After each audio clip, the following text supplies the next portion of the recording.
9 онд бид нар яагаад элбэг дорж ерөнхийлөгчийг дэмжсэн байг бол элбэг дорж ерөнхийлөгч оюутлахын асуудлыг бол бид эргэж харах нь зүйтэй гэж ярьсан болохоор дэмжсэн. Харамсалтай 9 оноос хойш өнөөдөр хүртэл дувдгаа. Хэлээгүй ирээгүй юм шиг л болцсон байна шүү дээ. Тэгэхээр энэ бол зүгээр улс төрийн шоу хийж байна. Сонгуулийн өмнөх шоу болж байна. Тэрнээс ард түмэл ойлгож байгаа. Өөрөөр хэлбэл энэ улс төрчид буюу өнөөдөр засгийн эрхэнд байгаа маш олон хүмүүс бол тэр намын бүлэглэл, намын одоо тэр сүлжээнд орсон гарахад нь маш хэцүү болцсон. Түүнээс биш юу гэдгийг би улс төрд орсон тэр олон бизнесмэнүүдийг муулж юусоо болохгүй. Би хэлээд байгаа тэр МСС-ийн од жаргалч гэдэг юм уу тэр одоо бидний муу хэлдэг нөгөө макийн ням тайшир гэл байгаа. Одоо юу гэдгийг нөгөө сонгуул болохоор хоёр намд хоёуланд л өгдөг ш танд. Тэгжээж амьд үлдэх хэвээр. Батчбат хоёр байна. Атгал ингээд өгөө сүулдэ бүр болохоо байхаараа л улс төрд орж байгаа байхгүй юу. Гэхдээ тэрнээс одоо юу гэдгийг энэ сайхан самбууш гэдэг юм уу Женко Батолга гэдэг гишүүн бол үнэндээ улс төрөд ах тэднэрт улс төрд ороод ах сонирхол байхгүй шүү дээ. Их хурлын тэр зааланд очиод 76 дотор хэрүүл хийгээ сууж ах бодит төлөвлөлөө сонирхол бол тэдэнд байхгүй. Яагаад тэдэнд улс төрд орсон байг бол улс төрд орохгүй бол улс төрчид нь дарамтлаад мөнгө нэхэд байгаа учраас улс төрд орчиж байгаа. Нэг орцсон хүн тэр системд нороо тэр чөтгөрийн дугуйд нэг эргэлдчих юм бол гарахд маш хэцүү. Нэгэнд орцсон бол адилхан идээд уугаал явж байгаас өөр арга байхгүй.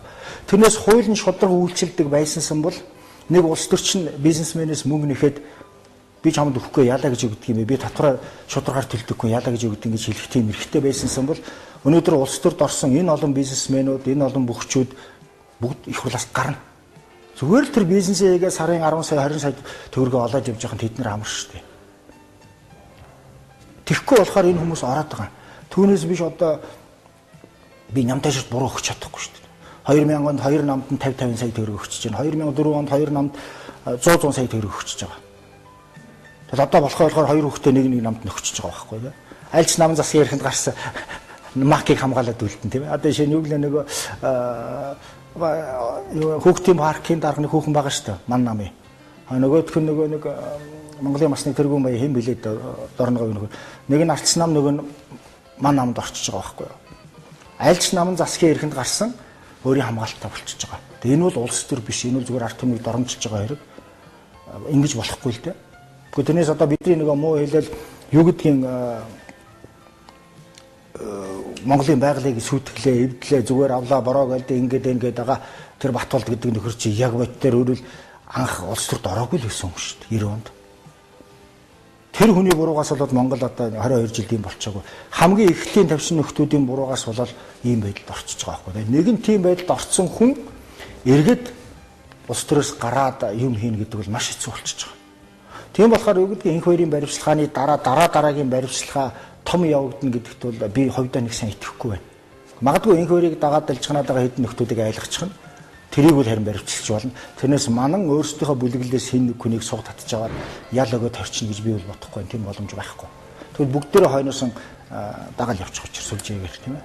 Тэгэхээр бодвол тэр тийм гарахгүй. Энэ бол баталгаатай. Тэгэхээр та түрүүн бас хэлжсэн их хоёроос илүүтэйгээр уул уурхай бас бидний бас том тулгамцаа асуудлаа гэж. Тэгэхээр Саус говьсын сэтгэлтгүү бас сүүлийн үед Монголын уул уурхай бас Хятадаас хамааралтай болох нэ гэсэн юм яригдаад байна шүү дээ. Энэ л дээр та бас юм байна. Ингэж л да одоо сүүлийн үед тэр нэг эдийн засгийн алуурсны намжлагэл Джон Перкинс юм гараад байна тийм ээ. Тэр бол зүгээр нэг оргуу хаашнаас бичсэн зүйл биш. Худлаа юм бичсэн зүйл биш шүү дээ. Уран сайхны кино гэдэг юм уу, уран зохиолын ном биш. Энэ бол бодит амьдрал дээр урган гарсан бодит юмыг бичсэн зүйл. Тэгэхээр өөрөөр хэлбэл өнөөдрийг хүртэл энэ дэлхий дээр улс гүрнүүдийн хоорондын харьцаанд шударга гэж байгаагүй л байхгүй. Хэн хүчтэй нь хүч багтаагаал иддэг байсан. Дээр хуучин бол одоо дээр үйдэл дээрэмдээд цэргийн хүчээр байлдан дагуулдаг байлаа. Одоо цагт болохоор сайхан эдийн засгийн арга толгойг эргүүлж хагаад мөнгө төгрөгөөр улс төрчдийг хөдөлж аваад байгалийн баялагын зүгээр авдаг болсон. А яг улс тодорхой нэг улс гүрэн дотор бол шударга осыг бол харьцангуй тогтоож болж байгаа. Үнэхээр хэн нэгэн ерөнхийлөгч нь улсын хөрөнгө гэдэг юм бол хариуцлага үүрдэг тийм тогтолцоо бол дэлхийн маш олон оронд байна. Германы ерөнхийлөгч одоо юу гэдгийг сая Вольф гэдэг хүн одоо сар гараагүй өмнө огцорчлаа шүү дээ тийм ээ. Яасан бэ гэсэн ерөнхийлөгч болсныхаа дараа сайн найзаасаа нэг 500 мянган еврог баг хувийн хүүтэйгээр зээлцсэн. Хоёр найз л асуудал. Одоо Монголд бол зээлхэн мэтэл зүгээр хүүгөө авч болдог шүү дээ, тийм ээ. Тэгээ зөвхөн тэгээд зээлээд авсныхаа төлөө тэр нь ил боллоо, тэгэл огцорч. Солонгос яасан гэвэл ерөнхийлөгч нь 13 сая долларын асуудал 13хан гэж би хэлье л да, сая доллар. Солонгосын хэмжээнд бол тэр бол маш бага мөнгө л 13 сая долларын асуудлаас болоод ерөнхийлөгчөөс огцорсныхаа дараа сонгуулийн дараа хаднаас нь сэл өгчлээ шүү дээ, амиа орлоод. Манад ийм ярихаар хөөхий хайрын хүн өстой хөөх юм гэдэг. Гэхдээ тэгсэн мөртлөө 1300 төгрөгийг давтан улгаа хийсэн тэр Ариуна гэдэг охинд 10 жил өгчөж байгаа. Тэрийг арт түм ерөөсөө ярихгүй байгаа. Тэгээ би яагаад энэ хятадаас хамааралтай болж ийн гэдэг хэлээ л да. Би түрүүн хэллээ. Энэ дэлхий дээр энэ том гүрнүүд, жижиг гүрнүүдтэй хизээч их шудраг ясаар харьцаж байгаагүй. Түүнтэй адилхан Монгол улс өнөөдөр энэ хоёр том гүрний дунд байгаа жижигхэн Монгол улс Оростой, Хятадтай ястаар шударгаар зах зээлийн маягаар харьцна гэдэг бол энэ шиг үлгэр байхгүй Америктай. Тэд нар бол биднийг ашиглаад юм уу молгодол дуусна. Гэхдээ бид бол эхийн нэцэхгүй тоглын тураахгүй хэн нэгэнд нь хит тал засахгүй хэн нэгэнтэй хит айшгинахгүйгээр зөв бодлого бариад явах юм бол тэдний харманд орохгүй байх боломжтой. Тэгэхээр бид Хятадтай зах зээлийн хувьд яг шударгаар хамтран ажиллана бол Хятад бол одоо ерөөсөө шууд биднийг хэдэн төгрөгөөр хөдөлтөд авчих шүү дээ. Тийм ч болохоор бид яриад байгаа энэ манай бүх байгалийн баялаг бол Хятадын харманд ороод байна. Энэ болохгүй юм аа. Хятад бол манай бүх л байгалийн баялаг орд газруудыг хөдөлтөд авах бүрэн боломж байгаа мөнгөөр. Тэгэхээр асуудлын гол энэ дээр мөнгө байх ёсгүй. Өөрөөр хэлбэл төрийн бодлогын хувьд энэ дээр хяналт тавьж явах ёстой. Тэрнээс зах зээлийн нийгэм юмаа гэж бүх юмыг зүгээр задгаа тавиал бүх юм зах зээлийн жамаар хөгждгөө гэх юм бол Хятад манай зах зээлийг шууд эзэлчихнэ. Тэгээ тэгж болохгүй гэж хэлээд байгаа. Өөрөөр төрийн зохицуул заавал байх хэрэгтэй. Одоо төрөөс гарсан юм том асуудлууд дээр гарсан шийдвэрүүд эргээд нөгөө өөрлөгөө утга эргүүлж байгаа юм шиг л байдал үүсчээд байгаа юм шиг ойлгогдож байна л та тий. Тэгээ одоо их хурл дээр хилцэгдэж байгаа хуулиар бол магадгүй нөгөө хууль хэрэгжих хугацаа эдрээр энэ алдаагаа засч болох юм шиг бас зарим төрийн албаагчид тайлбарлаж байгаа л да. Та бүхэн энэ боломжийг ер нь яаж хэр судалж байна? Үнэхээр бид нар буруу гаргацсан бодлогоо эргээд засах биднэрт боломж байна уу? Нөгөө тогтолцооны шинжилэл гэж ярихаасаа илүүтэй одоо буруу гаргацсан алдаагаа өнөөдрийн хуулиар ингээд засаад явчих боломж ер нь хэрэг байгаа юм бол. Гэхдээ хүмүүс тэгдэл дээр нь одоо нэгэнд гэрээ хэлцээр хийсэн болохгүй барихгүй гэд хүн хүсвэл болохгүй юм гэж байхгүй.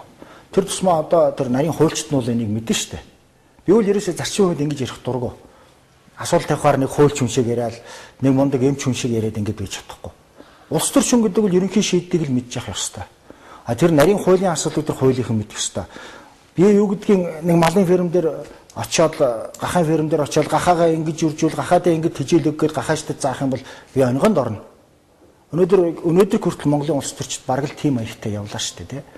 Тэгэхээр улс төрчид бол яах ёстой гэвэл улс орныхоо төлөө эрх ашигын төлөө гол шийдлээ гаргаж явах ёстой. Яаж гаргах вэ гэдгийг тухайн салбарын эрдэмтэн мэрэгдэн гаргана. Жишээ нь юу гэдгийг оюутлахын асуудал дээр оюутлахын гэрээвэл хүчин төгөлдөр бус гэрээ гэдэг одоо сони хэвлэлээр гарч байгаа. Хэдийгээр гараа үсгэж зурцсан ч гэсэн тийм. Олон улсад хүлээн зөвшөөрөгдсөн хэм хэмжээгээр ядуу бууруу оронд хитрхи одоо алдагдaltaй тийм гэрээ хэлцээ байх юм бол энийг бол боловж болно шүү дээ. Болдог. Болсон тийм жишээ байгаа жишээ нь бол. Тэгэхээр оюутлахын дээр бид бол маш их алдсан тийм ээ. Маш олон газруудаар бид гадаадынхан зүгээр юм тавиад туучлаа. Тэнийг зогсоохгүй болохгүй байна. Тэр нэг алдж байгаа хэдэн доллартай асуудал нь гол биш. Нэг хэдхэн хүн баяжаад байгаадаа ч гол биш. Заавал тэр хэдэн баяжсан нөхдөглөө бид шорон тэгээ шонд өлөх гэж байгаадаа тэмцээд байгаа юм биш үү? Энд чинь Монголын ирээдүйн тогтворгүй байдал бидний өр хүүхдийн ирээдүй байхгүй болоод байна гэдэг асуудал яригдаад байгаа. Ерөөсөө Монгол орн ирээдүйд энэ хоёр том гүрний дунд амьд байх юм уу? Эсвэл урд хэсэг нь Хятад руу нийлээд хойд хэсэг нь Оростой нийлээд Бурят Туваа шиг өвөр Монгол шиг болох юм уу гэдэг асуудал одоо яригдаад эхэлсэн шүү дээ. Бид энийг 2005 оноос хойш Сүхбаатарын талбайд ярьдаг байсан. Тэгэхэд бол хүмүүс юу гэж хөрөө эдгээр солиорч ийн гэж бид хэлдэг байл шүү биднийг. Өнөөдөр бүгдээрээ яриад эхэлсэн. Энэ Монгол орны тусгаар тогтнолын асуудал болохоо байгаад эхэлж байна гэж бид тэрийг хараад ирсэн байхгүй юу? Ухаантай хараагүй. Тухайн үед энэ тодорхой хэмжээний толгойтой хүмүүс энийг бүгд л харж ирсэн, дугаал хийж ирсэн айгаад. Өнөөдөр харин болохоо байгаад эхлэхээр нь дуурч байна. Улс төрийн нөхцөл байдал бас дуурах боломжийг гаргаад ирчихэж байгаа байхгүй юу? Боломж байхгүй дуурахгүй л байсан. Таны улс төрчийн хувьд зорилго юу вэ? Одоо хөдөлгөөн иргэдийн дуу хоолой болж тэмцээд түрүү хэлсэн шүү дээ. 8 жилийн бидний хүч хөдөлмөрийг өнөөдөр ингээл хүмүүс юу ч болоогүй юм шиг л өөрийн болох гол зүтгээд байна гэж шүү дээ. Одоо яг таны хувь улс төрчийнхөө хувьд зорилгоч юу? Магадгүй гаднаас нь ингээд төрийн ордны гаднаас асуудлыг яриад итэл тэрийг өстой нөгөө нохоо хуцчлээд жингийн цаваа явж лэн гэдэг шиг байхад тэр дотор орох бодол ер нь хэрэг. Юу л да зорилго гэхээр юу гэхээр баяжих биш мэдээж ойлгомжтой. Их хурал цуугаад нэг сарын сая төгрөгийн цалин аваад жип унаа тэгэл сайхан ирэх мэдл хүсээд тэр нь бол ерөөсө пад байхгүй асуудал. Хамгийн гол зүйл бол энэ Монгол орныг нэг улс орн шиг болгох хэрэгтэй гэж бодож байгаа. Нэг хүн оногдох байгалийн баялгаараа дэлхийд дээр толгой зогсож байгаа энэ баян Монгол орн өнөөдөр ядуу амьдарч байна. Тэгэхээр дэлхийн 220 гаруй орчим орноос одоо сүүл шахаж байгаа сүүлийн 20 30 тал марыг явж байна. Өнөөдөр эрх баригчид юу гэж ярьж байгаа нөхөр эдийн засаг мундаг өслөл гэж яриад байна. Одоо бараг дэлхийд дээр толгой зогсож байна монголчуудын Монгол орны эдийн засаг нөө уул уурхайн орлогоор жинхэнэ ард түмэнд наалдаж нялдсан юм ерөөсөө бараг байхгүй. Үүнийг л өөрчлөхийн төлөө явж байна. Үүнийг өөрчлөхийн төлөө бид мэдээж боломж байвал тэр их хуралд нь ороод эрх мэдлийн авч байгаа дуурах ёстой. Эрх мэдлийн авч байгаа шийдвэрээ гаргах ёстой. Харамсалтай нь мань мичиг хүний гаргадгүй л байхгүй юм хүмүүс. Бидэнд бүх телевиз, радио, сонин хэвлэл ер нь хаалттай байгаа.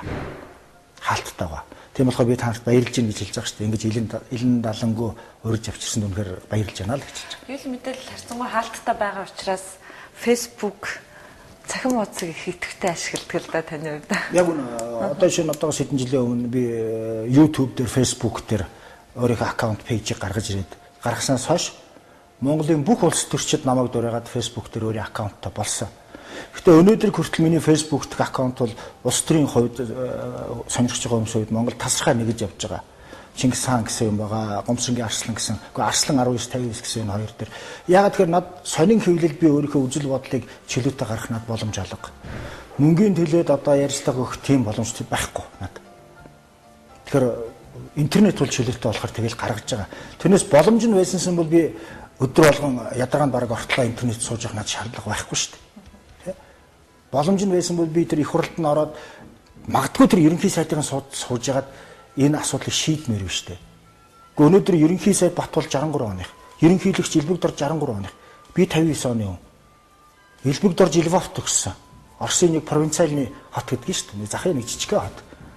Провинциалны гэдэг нь одоо их бүдүүлэг гэсэн утгатайгаар бараг ойлгож болохоор тийм ээ. Тэм хот төрсөн маань ерөнхийлөгч хийж байна. Ерөнхий сайд маань зүйл хамт тусч бас төгссөн. Би бүгд найрамд гарчсан герман улс төгслөө. 2 мэрэгчлэр төгслөө. 10 жил байхдаа гайгүй сурлагатай хүүхэд байлаа. 6 дугаар ангид алтан медальтай байж лээ тийм ээ. Сургуультай бас толгой зөртөх хүүхдүүд нэг байлаа. Би дэндүү шудраг байсныхаа үр дүнд өнөөдөр амьдрал маань энэ сүүлийн 8 жилд мөнгөний төлөөгүй яваагүй болохоор хэцүү байдалд орсон. Гэхдээ би мэдээж утасны 5 дугаартай явж штэ.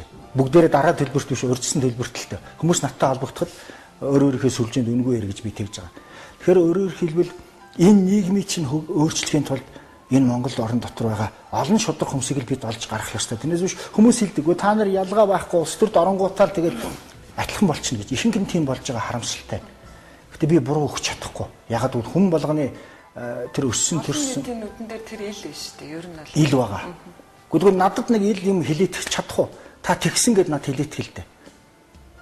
Иргэний хөдөлгөөнүүдийн бусад нөхдүүдээр машинтай байртай боллоо, машингүй байсан жиптэй боллоо. Би 2-3 машинтай ус одоо ганцтай үлдчихлээ тийм ээ. Би 2-2 байраа зараад яачлаа. Би мөнгөний төлөө яваагүй байхгүй. Тэгэхээр хүмүүс хэлдэг бидний ийм бол тэнэг хүн байж тээ чи юм адилхан дундаас нь яваад идэх байсан гэж. Гэхдээ тэгэх юм бол би ингэж ярьж чадахгүй шүү дээ. Дуртай зүйлээ асуу гэж. Тэгвэл надаас асууна үстэй та нэг тийм машин хаанаас авсан гэдээ асуул би хэлж чадахгүй болчихно. Тэгээ тийм над байхгүй болохоор би бартам хэлээд байгаа. Над ямар нэгэн ноо байхгүй болохоор би хинээс ч яахгүй дуурайд байгаа байхгүй юу. Надаас ухаад юу ч болохгүй шүү дээ. Над нэг хагаслангууч байхгүй, нэг лангуу битэл тал лангуу байхгүй тий. Би чадахгүй дээ биш. Улс төр хөөж байгаа хүмүүс миний ойлголтоор яг Монгол шиг өнөөдрийн нөхцөлд ямар нэгэн бизнес хийх шаардлага байхгүй. Тэгэхэл юм бол эргэл тэр мөнгөний амт гэдэг рүү ороод тэрэнд хутгалдаал эхэлдэг. Гэхдээ би өнөөдөр 53 4 нас хүрчээд нэг хоёр дээд